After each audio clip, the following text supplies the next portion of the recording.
Hello বন্ধুরা, কেমন আছেন সবাই? আশা করি সবাই ভালো আছেন এবং সুস্থ আছেন। তো বন্ধুরা, আজকে তোমাদের জন্য আবার একটি নতুন চাকরির বিজ্ঞপ্তি নিয়ে হাজির হয়েছি, যেখানে রাজ্যের প্রতিটি হাসপাতালে কর্মী নিয়োগ করতে চলেছে এমন একটা বিজ্ঞপ্তি। শুধুমাত্র ইন্টারভিউর মাধ্যমে এখানে কিন্তু রিক্রুটমেন্ট হবে। বয়সের সময়সীমা কি রাখা হয়েছে? এই পদে আবেদন করার জন্য প্রার্থীদের অবশ্যই সর্বনিম্ন 18 বছর এবং সর্বোচ্চ 50 বছর বয়সের মধ্যে হলে আবেদন করতে পারবে, এবং সেটাও কিন্তু বিচার করা হবে 1/7/2024 তারিখ অনুযায়ী। এখানে মাসিক বেতন হিসেবে কত টাকা প্রদান করা হবে? প্রতি মাসে আপনাকে 15,000 টাকা থেকে শুরু করে 25,000 টাকা করে দেওয়া হবে। তার সঙ্গে সমস্ত অ্যালাউন্স দেওয়া হবে। ওকে, আবেদন পদ্ধতি কি রয়েছে? এখানে আবেদন পদ্ধতি রয়েছে ইন্টারভিউর মাধ্যমে আপনাকে কিন্তু সিলেকশন প্রসেস কমপ্লিট করা হবে, এবং সেটাও কিন্তু অনলাইন প্রসেসে। আবেদনের জন্য প্রয়োজনীয় যে সমস্ত ডকুমেন্টস প্রয়োজন সেগুলি হলো বয়সের প্রমাণপত্র, আপনি যেখানে বসবাস করেন সেই বসবাসের একটা প্রমাণপত্র, আবেদনকারীর শিক্ষাগত যোগ্যতা এবং সার্টিফিকেট সমেত, এবং অভিজ্ঞতা যদি থাকে অভিজ্ঞতার শংসাপত্র, তার সঙ্গে জাতি কোন জাতির আপনি সেই জাতির শংসাপত্র লাগবে, এবং ঠিকানার প্রমাণপত্র। এখানে ইন্টারভিউ দিতে গেলে আপনাকে কোন ঠিকানায় পৌঁছাতে হবে সেটাও বলে দিচ্ছি। ইন্টারভিউ দেওয়ার জন্য আপনাকে যে ঠিকানায় পৌঁছে দেবে সেটা হলো college council room, office of the principal, Murshidabad medical college and hospital, Berhampore, Murshidabad. Okay, তো এই ঠিকানায় পৌঁছাতে হবে অবশ্যই। তারপরে আপনি কিন্তু ইন্টারভিউতে যেতে পারবেন। ওয়েবসাইটের মাধ্যমে এখানে আবেদন করতে চাইলে আবেদন করতে পারবেন। Government of West Bengal health and family welfare, এই ওয়েবসাইটে এসে এখান থেকে আপনি অনলাইনের মাধ্যমেও চাইলে আবেদন করতে পারবেন। এখানে নোটিফিকেশানটা আপনাদের সামনে সবার প্রথম তুলে ধরছি। দেখুন, এই নোটিফিকেশান গভর্নমেন্ট অফ ওয়েস্ট বেঙ্গলের তরফে রিক্রুটমেন্ট প্রসেস কিন্তু জারি করা হয়েছে। মুর্শিদাবাদ মেডিকেল কলেজে কিন্তু এই রিক্রুটমেন্ট হবে। ওকে, এখানে বাম দিকে দেখতে পাচ্ছেন মেমো নাম্বার, ডান দিকে রয়েছে ডেট। ঠিক কোন কোন পদে এই রিক্রুটমেন্ট হবে তার আগে বলে দিই, এখানে কিন্তু রিক্রুটমেন্ট প্রসেস যেটা হবে সেটা কিন্তু ওয়াকিং ইন্টারভিউর মাধ্যমে, অর্থাৎ শুধুমাত্র ইন্টারভিউর মাধ্যমে কিন্তু রিক্রুটমেন্ট প্রসেস হবে। ওকে, সো এখানে প্রথম যে পোস্টটা রয়েছে, নেম অফ দ্য পোস্ট দেখুন কাউন্সিলর পোস্ট। একটা শূন্যপদ রয়েছে জেনারেল ক্যাটাগরির জন্য। এখানে কোয়ালিফিকেশান হিসেবে কি যোগ্যতা লাগবে? এখানে গ্র্যাজুয়েট ডিগ্রি লাগবে ইন ফিজিওলজি বা সোশ্যাল ওয়ার্ক সোশ্যোলজি।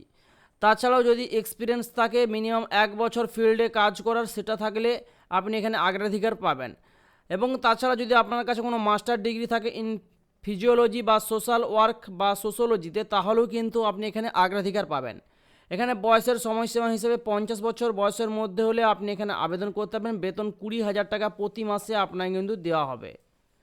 তার পাশাপাশি থাকবে কিন্তু ইনক্রিমেন্ট। পরের যে পোস্ট সেটা হলো স্টাফ নার্স। একটা শূন্যপদ রয়েছে। এএনএম ডিগ্রি থাকতে হবে, এক্সপিরিয়েন্স থাকতে হবে in work in the same field not less than 1 ইয়ার।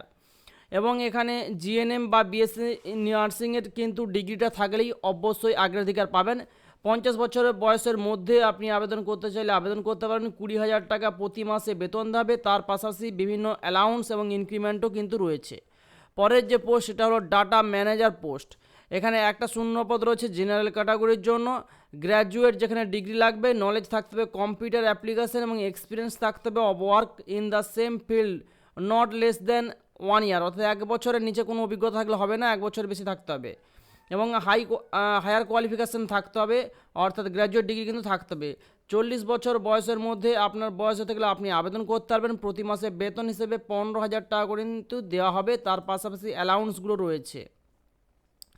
আবেদন করার জন্য আপনাকে এই ওয়েবসাইটে কিংবা এই ঠিকানায় পৌঁছাতে হবে। এখানে সমস্ত আইডি প্রুফ, অ্যাড্রেস প্রুফ এবং এডুকেশন কোয়ালিফিকেশান, পার্সোনাল ডিটেলস সমস্ত কিছু নিয়ে যেতে হবে অ্যাটাচ করে।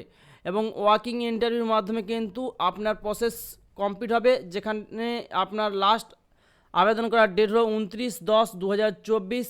এই যে ওয়েবসাইটের যে ঠিকানা, এই ঠিকানায় আপনাকে পৌঁছাতে হবে, 2:30টার মধ্যে কিন্তু পৌঁছাতে হবে। এবং রিপোর্টিং ডেট অ্যান্ড টাইম কিন্তু এইটা 29 তারিখ 1টার সময়, অর্থাৎ দুপুর 1টার মধ্যে আপনাকে কিন্তু রিপোর্টিং করে নিতে হবে। এখানে আপনার ইন্টারভিউর মাধ্যমে ডাইরেক্ট সিলেকশন হবে। ওকে, কোনো রকম লিখিত পরীক্ষা নেই, শুধুমাত্র ইন্টারভিউর মাধ্যমে সিলেকশন প্রসেস কিন্তু কমপ্লিট হবে। এখানে আপনাকে তার আগে ফর্মটা ফিল আপ করে নিতে হবে, অ্যাপ্লিকেশান ফর্মেট এটা। এই ফর্মটাকে আগে ফিল আপ করতে হবে। Name of the applicant block letter, অর্থাৎ যিনি অ্যাপ্লাই করবেন তার ব্লক লেটারের নাম লিখতে হবে, এখানে তার নাম লিখবেন।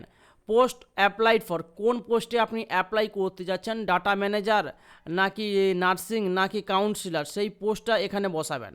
বয়সটা এখানে আপনার বয়সটা বসাবেন, মানে এখানে টোটাল বয়সটা কোষে বসাবেন, তারপর ইয়ার মান্থ এবং ডে হিসাবে এখানে বসাবেন। এখানে আপনি মেল না ফিমেল সেটা বসাবেন, ম্যারিটাল স্ট্যাটাস আপনি বিবাহিত না অবিবাহিত সেটা এখানে বসাবেন। এখানে আপনার ডেট অফ বার্থটা বসাবেন।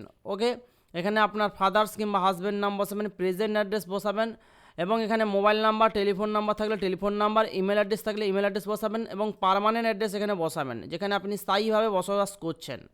তারপরে এখানে প্রিফারেড একটা কমিউনিকেশন অ্যাড্রেস প্রেজেন্ট এবং পার্মানেন্ট, সেটা যদি সঠিক হয়ে থাকে সেটা ইয়েস ক্লিক করবেন। তো এখানে তারপরে আপনার এডুকেশন কোয়ালিফিকেশানগুলো দিতে হবে, যেমন মাধ্যমিক আপনি কোন বোর্ড থেকে পাস করেছেন, কত সালে পাস করেছেন, কত পার্সেন্টেজ নিয়ে পাস করেছেন, সমস্ত ডিটেলস দিতে পারবো। উচ্চ মাধ্যমিক কত সালে, তারপরে গ্র্যাজুয়েশন, তারপর আদার্স যদি কোনো ডিগ্রি থাকে সেই ডিগ্রিগুলো দিতে পারেন। সমস্ত ডিটেলস ফিল আপ করার পরে এখানে আপনাকে অবশ্যই কম্পিউটার নলেজ থাকতে হবে, যেহেতু আপনি ডাটা ম্যানেজার যদি পদে আবেদন করতেছেন তাহলে একটা কম্পিউটারে কিন্তু নলেজ থাকতে হবে, যেটা যে কোনো 1 বছরের কোর্স হলেও হবে কিংবা 6 মাসের কোর্স থাকলেও হবে। কোয়ালিফিকেশান কোন বোর্ড থেকে পাস করেছেন, কত সালে, পার্সেন্টেজ কত পেয়েছেন সেটাও কিন্তু এখানে বসাবেন। বসানোর পরে এখানে যদি আপনার কাছে কোনো এক্সপিরিয়েন্স বা অভিজ্ঞতা কাজের থাকে সেটা এখানে বসাতে হবে। তো এখানে জাস্ট আপনার পোস্টটা দেবেন, অর্গানাইজেশন কোনখানে আপনি কাজ করেছিলেন আগে, স্যালারি কত টাকা পেতেন সেই এক্সপিরিয়েন্সটা দিতে হবে। এনি আদার ইনফরমেশান যদি কিছু থাকে সেটাও এখানে কিন্তু ডিটেলসটা দিতে পারেন। তারপর এখানে ক্যান্ডিডেটের সিগনেচার দিতে হবে, সিগনেচার দেবেন ক্যান্ডিডেটের, তারপরে নেম অফ দ্য ক্যান্ডিডেটের নাম দেবেন, নাম দেওয়ার পরে ডেট এবং প্লেসটা দেওয়ান। প্লেসটা দেওয়ার পরে কিন্তু এই ফর্মেটটা নিয়ে আপনাকে 29 তারিখ দুপুর 1টার মধ্যে কিন্তু আপনাকে মুর্শিদাবাদের এই জায়গাটা চলে যেতে হবে দুপুর 1টার মধ্যে। এই যে অ্যাড্রেসটা দেওয়া রয়েছে আমি দেখিয়ে দিচ্ছি আরেকবার।